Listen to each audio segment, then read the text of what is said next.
The Jeepers Creepers franchise began with a bang in 2001, capturing the imaginations and nightmares of horror fans with its introduction of the Creeper, a demonic entity that awakens every 23 years to feast on human flesh for 23 days. Directed by Victor Salva, the original film stood out for its eerie atmosphere, relentless suspense, and the enigmatic terror of the Creeper, portrayed by Jonathan Breck. It struck a chord with audiences, becoming a sleeper hit and grossing over $59 million worldwide. The sequel in 2003 continued to build on this mythology, focusing on a group of stranded teenagers and further cementing the Creeper as a formidable horror icon. However, the third installment in 2017 signaled a steep decline, with a disjointed narrative, lackluster special effects, and a failure to capture the franchise's original suspense and terror. Despite these ups and downs, the franchise's enduring legacy and dedicated fanbase prompted a reboot with Jeepers Creepers Reborn. The announcement of this new film sparked hope for a revival, especially with the fresh creative vision promised by new director Timo Vuorensola. However, this latest film has not only failed to revive the franchise, but has also plunged into deeper disarray, alienating some longtime fans and failing to attract new ones. Let's find out if this rebirth of the Creeper is worth breaking out cigars over as we find out what happened to Jeepers Creepers Reborn.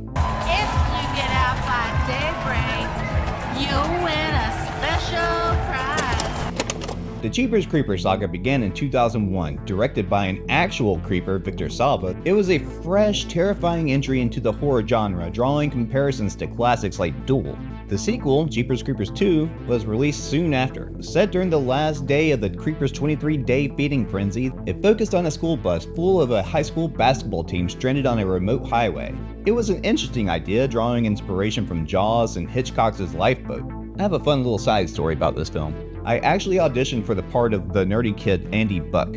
My audition seemed to have gone well, but then I decided to be a know-it-all and drop a little knowledge for the filmmakers. Having just graduated high school, I told them they might want to change the script since the story takes place during the spring, and high school basketball is a fall-winter sport, unless the director was keen on having a large number of shirtless jocks in the film. The casting director agreed, but I didn't get the part. Ah well. Before we continue with our video, here's a reminder to click the store tab on any of our JoBlo channels and browse our collection of the latest and freshest designs in our merch store.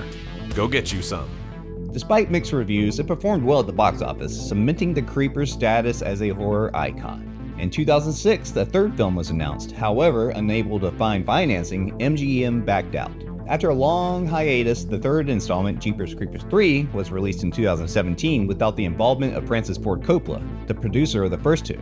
The journey to the rebirth of the Creeper began in 2018 when the film was first announced. However, it faced several delays, largely due to legal issues surrounding Victor Salva. Salva's criminal past resurfaced and created a backlash against his continued involvement with the franchise. This led to the decision to distance the project from Salva, both creatively and in terms of promotion. Enter Timo Vuorensola, a Finnish director known for his work on the cult sci-fi comedy Iron Sky, to helm the project. His appointment was seen as a chance to revitalize the series with a new creative vision. The script was penned by Jake Seal and Sean Michael Argo.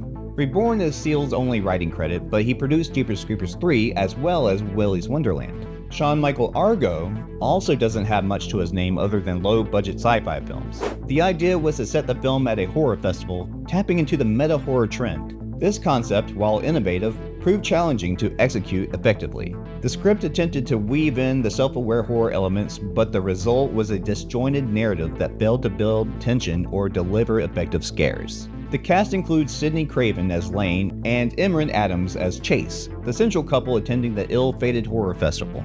Craven is known for her work on the BBC TV series EastEnders, as well as appearing in the horror comedy Slaughterhouse. Adams only has 5 credits to his name, mostly British TV work like the series Ghosts. Despite their potential, the performances were hampered by a lackluster script and underdeveloped characters. The supporting cast features a mix of festival goers, including a horror vlogger and various other attendees, who serve primarily as fodder for the Creeper. However, the most well-known cast member is Dee Wallace, who appears in the film's opening segment. The movie follows couple Chase and Lane as they head to the Horror Hound Festival in BFE, Louisiana. Chase, a paranormal enthusiast, is especially fascinated by the local legend of the Creeper, who has been dormant for the past 23 years. Wait, didn't they make a movie out of it? Creepy Creeper or something?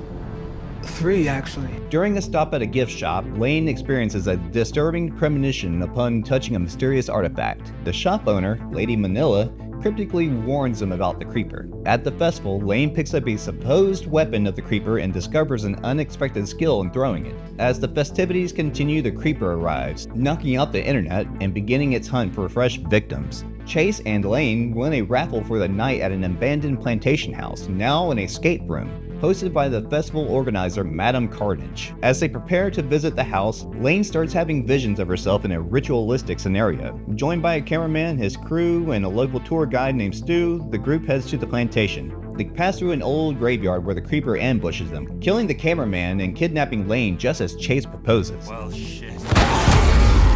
Lane wakes up bound on a table, her abdomen pierced by the creeper. Inside the house, chaos ensues as the group argues over the predicament. Stu fires his pistol, attracting the creeper's attention, which leaves Lane and hunts the rest through the house, killing everyone except for Chase and Stu. Lane manages to free herself and reunites with him, revealing her pregnancy and the creeper's specific interest in her. They uncover a horrifying truth. Madame Carnage, Lady Manila, and others have been worshipping the creeper and luring victims to the house for its feeding. As with many film productions in recent years, Jeepers Creepers Reborn faced significant delays due to the COVID-19 pandemic. Filming locations and schedules had to be adjusted to comply with health guidelines, adding to the already complicated production timeline. This disruption further hampered the creative process, forcing the team to make compromises on set designs and special effects. However, Timo Vuorensola approached this project with the finesse of a sledgehammer. The pacing was erratic, the scares were telegraphed from a mile away, and the tension was non-existent. Vuorensola appeared to struggle with transitioning from sci-fi comedy to horror. His direction failed to capture the suspense and atmosphere that are crucial for a successful horror film. The festival setting, which could have been a vibrant, chaotic backdrop, was instead a murky, poorly lit mess. The creeper scenes, intended to be the highlight, were shot with such incompetence that it was hard to discern what was happening. The creature's design, which once had a primal, almost Lovecraftian appeal, now looked like something out of a cheap Halloween store. In an era where even low-budget films can achieve decent special-looking effects, Jeepers Creepers Reborn seemed to determine to buck the trend. The CGI was laughably bad, almost looking like they were doing a day for night shot. They may as well have called that Jeepers Creepers. We will fix that in post. The practical effects fared no better. Gore and creature designs that should have been visceral and terrifying came off as amateurish and uninspired. There is no memorable score to speak of, just a series of generic, uninspired tracks that failed to build atmosphere or tension.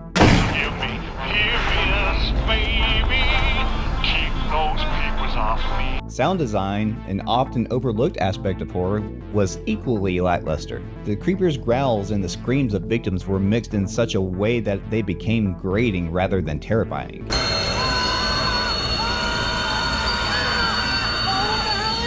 The movie was released in the US in September 2022 for only a few days, although it was supposed to be released a year prior.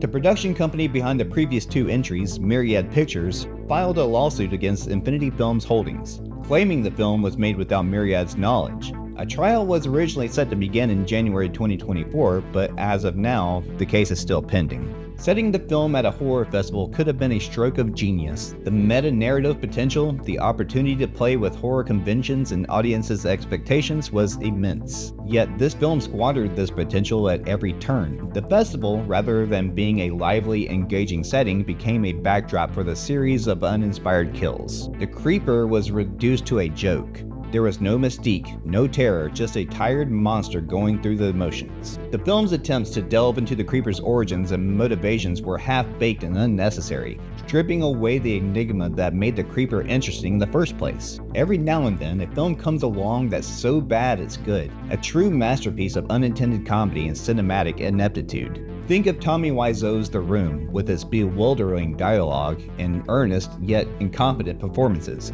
or Neil Breen's Fateful Findings, a surreal trip through the mind of a filmmaker who defies all storytelling convictions. These films cross into the realm of cult classics because their failures are endearing.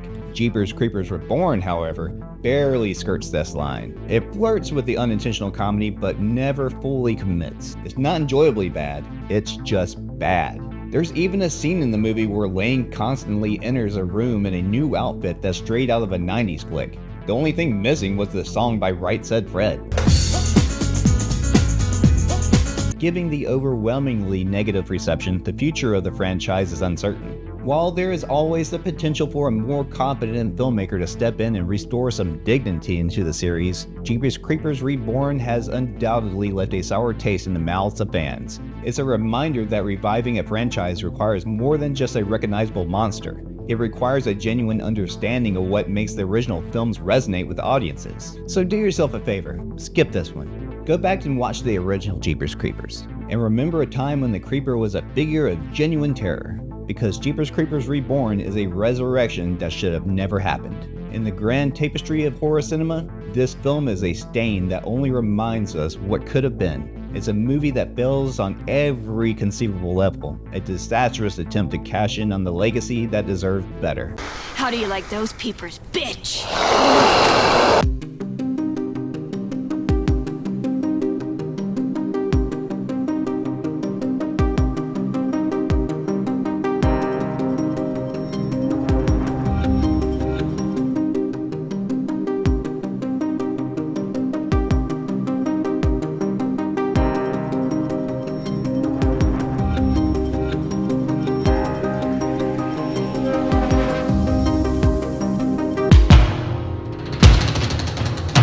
Thank you.